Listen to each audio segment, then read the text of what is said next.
आगे बढ़ाएंगे और small cap mid cap funds की बात करेंगे। जी हाँ, जिस तरह से अब ये एक ऐसी कैटेगरी है जहाँ पर हम थोड़ा सा पेन होता हुआ देख रहे हैं, जहाँ पर हम थोड़ा सा निवेशकों में निराशा और उनके पोर्टफोलियो में गिरावट गहराती हुई देख रहे हैं। आगे की रणनीति अब क्या होनी चाहिए आपकी, इसी पर विस्तार से बात करते हैं। Kaustubh Belapurkar, director fund research, Morningstar, मेरे साथ जुड़ गए हैं। कौस्तुभ, हाय, गुड इवनिंग, स्वागत है आपका बनो अपना फाइनेंस मिनिस्टर में। और स्मॉल कैप मिड कैप का जब भी जिक्र होता है कौस्तुभ, हम सब जानते हैं कि जब ये चलते हैं तो बहुत चलते हैं, गिरते हैं तो ये बहुत ज़्यादा गिरते हैं। 20% तो हम देख रहे हैं इंडेक्स डाउन है। इंडिविजुअल स्टॉक्स की अगर हम बात करें तो 60% तक ये टूट चुके हैं। और फंड्स की बात करें, उसका भी असर लोगों के पोर्टफोलियो पर साफ आता हुआ अब दिखाई दे रहा है। मैं चाहती हूँ कि हम तो बताएंगे लोगों को कि क्या करना चाहिए, किस तरह की रणनीति उन्हें अपनानी चाहिए, लेकिन ये जो गिरावट का ट्रेंड है ये कितना आम है या ये कितना खास है स्मॉल और मिड कैप में, ये समझाइए। जी, धन्यवाद कविता जी। और ये बहुत ही महत्वपूर्ण चर्चा है कि क्योंकि क्या हुआ है कि पिछले कुछ सालों में स्मॉल और मिड कैप जो कंपनियां हैं, फंड हैं और जो इंडेक्स है, काफी तेजी से बढ़ाव दिखा है। कोविड के टाइम से अगर आप देखेंगे तो पिछले 5 सालों में अभी भी इंडेक्स जो पर ईयर का जो रिटर्न है 24-25% अभी भी आ रहा है। पर हाल ही के कुछ 6-8 महीनों में काफी गिरावट हुई है, 18 से 20% से भी ज्यादा इंडेक्स में। और जैसे आपने बोला, इंडिविजुअल स्टॉक्स या फंड में ऊपर नीचे भी हुआ है काफी। तो ये जरूर निवेशकों को ये ध्यान में रखना है कि जी, ये गिरावट हुई है, पर ये ऐसा नहीं है कि ये पहले बार हो रहा है। मैं कुछ आंकड़े देना चाहता हूँ आपको, जो अगर हम देखेंगे तो पिछले, अगर हम 10 साल का जो पीरियड लेते हैं, जिसमें काफी काफी इवेंट्स हुए हैं, जैसे कोविड हुआ है, उसके पहले हमारे इलेक्शंस और काफी वो इवेंट्स हुए हैं, तभी भी 7 बार ये जो इंडेक्स है, मिड कैप हो या स्मॉल कैप हो, 7 बार 10% या ज्यादा से ऊपर से 10% या ज्यादा से गिरा हुआ है।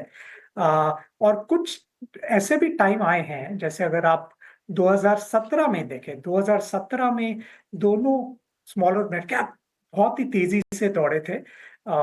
कुछ 50% के ऊपर एक साल में बढ़ गए थे। पर अगर उस टाइम से अगर आप देखें, 2018, 19 और कोविड के टाइम, जो पहले 3-4 महीने में, वो 2.5 सालों में वो पूरा नेगेटिव रिटर्न दिया उस टाइम पे। और फिर ऑलमोस्ट 3 साढ़े 3 साल लगे वो वापस आने के लिए उस हाई पॉइंट तक। तो ये ऐसा नहीं है कि ये पहले नहीं हुआ है, पहले भी हुआ है। पर क्या हुआ कि कभी ज्यादा गिरावट हुई है, कभी कम गिरावट, बट 7 बार पिछले 10 सालों में एटलीस्ट 10% या ज्यादा मार्केट में गिरा है। बट निवेशकों को ये याद रखना है कि अगर आपका समय ठीक हो, आपने टाइम होराइजन जो इन्वेस्टमेंट का, निवेश का रखा है, वो ठीक ठाक हो, आप रेगुलरली जो एसआईपी के थ्रू इन्वेस्ट करेंगे, तो आपको निराश होने की कोई जरूरत नहीं है। हाँ, हाँ अगर आपने बहुत ज्यादा पैसा स्मॉल एंड मिड कैप में डाल दिया है तो जी, आपको थोड़ा सा वापस पोर्टफोलियो की तरफ देखना पड़ेगा। पर ये ऐसा नहीं है कि आपको पूरा पैसा निकाल देना लेकिन चाहिए। आप जी थोड़ा। जी। जी कौस्तुभ, लेकिन फिर भी हमने जो देखिए लगातार हर महीना रिपोर्ट भी आती है, एमफी भी अपने इक्विटी इन्फ्लोज की रिपोर्ट जारी करता है। उस रिपोर्ट में इतनी कोई बहुत ज़्यादा नरमी आती हुई नहीं दिखाई दे रही है इन्फ्लोज में। अगर हम देखें, ऐसा क्यों है? क्या हमें फरवरी का इंतज़ार करना चाहिए जब बाजार ज़्यादा गिरा है? क्योंकि अब तक जो डेटा आया है उसमें हमें इतना हाईलाइटेड आउटफ्लो या मतलब इनफ्लो में कमी नहीं दिखाई दी। जी, बिल्कुल। और कविता, ये बहुत ही अच्छी बात है जो आपने कही कि ऐसी नरमी नहीं आ रही। और ये मुझे लगता है ये इन्वेस्टर्स की मेच्योरिटी है। और जो डिस्ट्रीब्यूटर्स, एडवाइजर्स जो इन्वेस्टर्स के, उनका हाथ पकड़ के उनको निवेश करना सिखा रहे हैं, उनको बता रहे हैं कि देखिए, ये मार्केट का उतार चढ़ाव चलता रहेगा, पर आप बस डट के आप निवेश करते जाइएगा। और वॉलेटिलिटी जो है आप इतनी चिंता मत कीजिए। और मुझे लगता है स्मॉल और मिड कैप में काफी निवेशकों का पैसा एसआईपी के माध्यम से आ रहा है, और वो बहुत ही बढ़िया चीज है। क्योंकि वो, आप जो हम बोलते हैं कि मार्केट में वक्त बिताना जरूरी है, time in the market rather than timing the market, तो ये निवेशक बहुत ही आ, अच्छी तरह से कर रहे हैं। मुझे लगता है जो डिस्ट्रीब्यूटर्स और एडवाइजर्स हैं, उनकी मदद कर रहे हैं, काफी अच्छा काम कर रहे हैं, उनके हाथ पकड़ के निवेश इस जो वॉलेटाइल टाइम में उनका हाथ पकड़ रहे हैं, तो आई थिंक वो बहुत अच्छी चीज़ है। अगर मुझे ओवरऑल इक्विटी एयूएम भी समझना हो जो कि स्मॉल और मिड कैप के नाम है, पिछले 5 साल का डेटा अगर आप मुझे बता सके तो कितना ज़्यादा बढ़ा है, क्योंकि बाजार मैच्योर हुए हैं और जिस तरह का ट्रेंड दिखाई दे रहा है, एसआईपी के जरिए निवेश कर रहे हैं, उसको लेकर जागरूकता बढ़ रही है लोगों में, क्योंकि नंबर्स भी एसआईपी के देखिए हम हर महीने बढ़ते ही दिखाई दे रहे हैं। हालांकि फरवरी का जो नंबर होगा वो बहुत क्रूशल होगा, कौस्तुभ देखना होगा, लेकिन उसके बावजूद भी ओवरऑल इन दोनों मार्केट कैप में कितना एयूएम बढ़ा है इनफ्लोज के हिसाब से, इक्विटी के हिसाब से? जी, ज़रूर। और अगर आप देखेंगे 5 सालों का जो ट्रेंड है कविता जी, 2 चीज़ें हुई हैं। पहले तो इन शेयरों के भाव काफ़ी बढ़े हैं, तो वैसे ही मार्केट उनका एयूएम बढ़ा है, क्योंकि 25% प्रति वर्ष अगर आप करेंगे तो काफ़ी डबल से ज़्यादा तो वैसे ही हो गया है। और हर महीने जैसे हम बात कर रहे थे, पैसा एसआईपी के थ्रू आता जा रहा है, और अगर 5 सालों का आप ट्रेंड देखेंगे, तो 2024 में लगभग 80,000 करोड़ मिड और स्मॉल कैप फंड्स में नए इनफ्लोज आया है इन दोनों कैटेगरीज में। 2023 में कुछ 63,000 करोड़ था, और ये हर साल बढ़ते ही जा रहा है। और अगर हम टोटल एयूएम देखें जो इंडस्ट्री का है, जितना इक्विटी एसेट्स, तो ये दो कैटेगरी मिला के कुछ 25% अभी मिड और स्मॉल कैप फंड्स में टोटल हो गया है।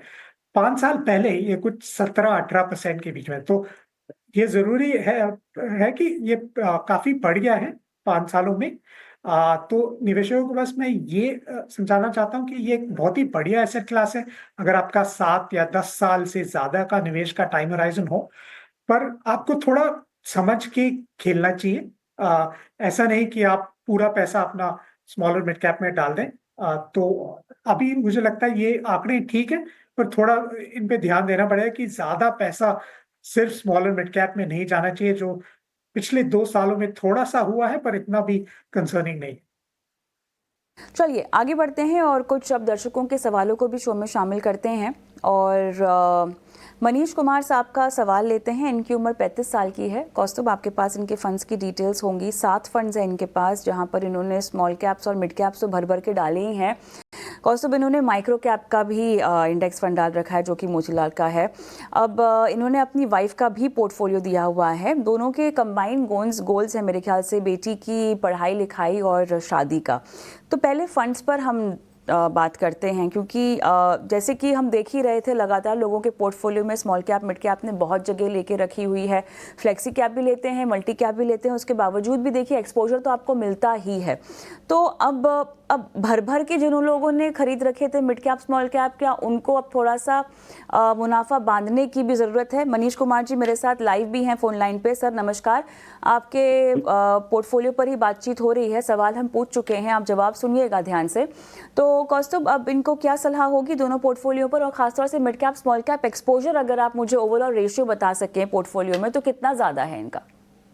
ज़रूर। तो पहले मनीष कुमार जी, उनका जो पोर्टफोलियो है उनकी बात करते हैं, और उनके जो गोल्स हैं उनकी बात करते हैं, फिर उनकी पत्नी का जो पोर्टफोलियो उसका भी मैं ज़िक्र करूँगा।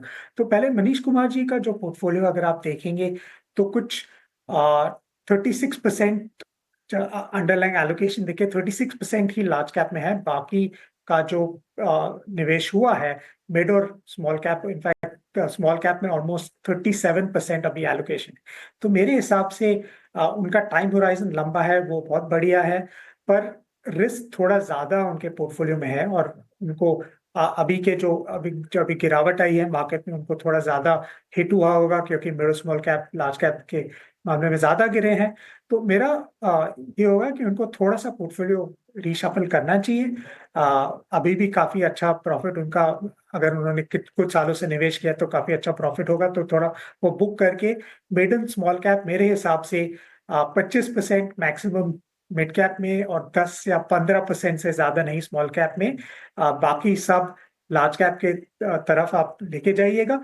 आप ये एलोकेशन लार्ज कैप या फ्लेक्सी कैप के थ्रू अचीव कर सकते हैं। बस ओवरऑल पोर्टफोलियो एलोकेशन इस हिसाब से रहना चाहिए। पहले ये सुझाव है मेरा उनके फंड्स के बारे में। दूसरी बात जो बहुत जरूरी है, उन्होंने जो 3 करोड़ का गोल रखा है 20 सालों में, तो उनका टाइम होराइजन अच्छा है, रिस्क वो थोड़ा ले सकते हैं, जैसे हमने ऑलरेडी बोला है 40% मिड स्मॉल कैप में। पर उनको अगर उनका निवेश का गोल अचीव करना है तो उनको अपना एसआईपी अमाउंट हर साल 12 से 15% से बढ़ाना ही पड़ेगा, जो हम स्टेप अप बोलते हैं। फिर ही उनका गोल रियलिस्टिकली अचीव हो सकता है, नहीं तो थोड़ा सा शॉर्टफॉल आ जाएगा। तो ये उनको जरूर ध्यान रखना पड़ेगा।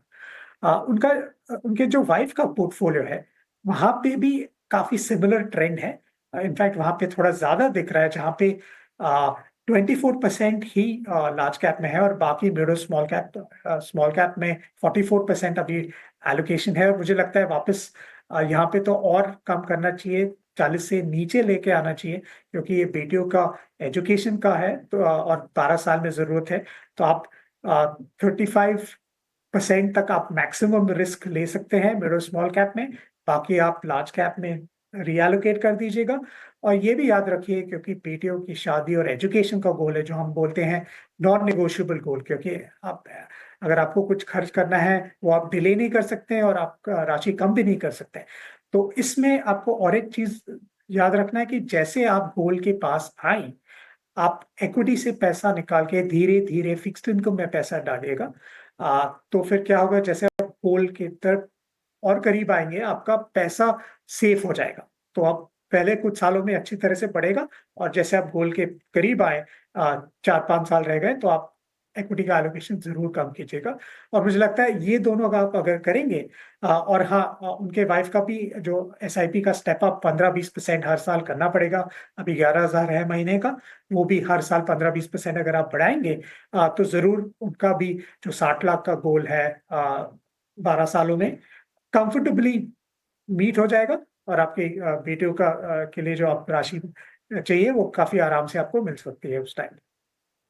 विस्तार से आपने इनको सलाह दी है। और हाँ, एक्सपोजर अपने पोर्टफोलियो को बैलेंस आउट करने की कोशिश करें, और थोड़ा सा रिटर्न एक्सपेक्टेशंस को भी आपको मॉडरेट रखना चाहिए, क्योंकि पिछले बीते सालों में जो रिटर्न आप देख रहे थे अपने फंड की परफॉर्मेंस में भी, शायद वो परफॉर्मेंस में आपको वापस से फंड्स दोहराते हुए नहीं दिखाई दें। तो बहुत ज़रूरी है कि थोड़ा टेपर डाउन कर लें अपनी उम्मीदों को भी। और इसी के साथ कौस्तुभ, हमारा शो में समय भी समाप्त हुआ। आपने समय निकाला, शिरकत की, दर्शकों का मार्गदर्शन किया, खासतौर से स्मॉल कैप मिड कैप जहां पर कमाई तो बहुत देख ली निवेशकों ने, लेकिन और घाटा देखते वो, उससे पहले आपने उन्हें बचा लिया समय देकर हमें। बहुत बहुत धन्यवाद आपका कौस्तुभ। धन्यवाद। चलिए हम रुकेंगे छोटे से ब्रेक के लिए, और ब्रेक के उस पार भी बाजार की ही चाल पर बात करेंगे हम। हमारे साथ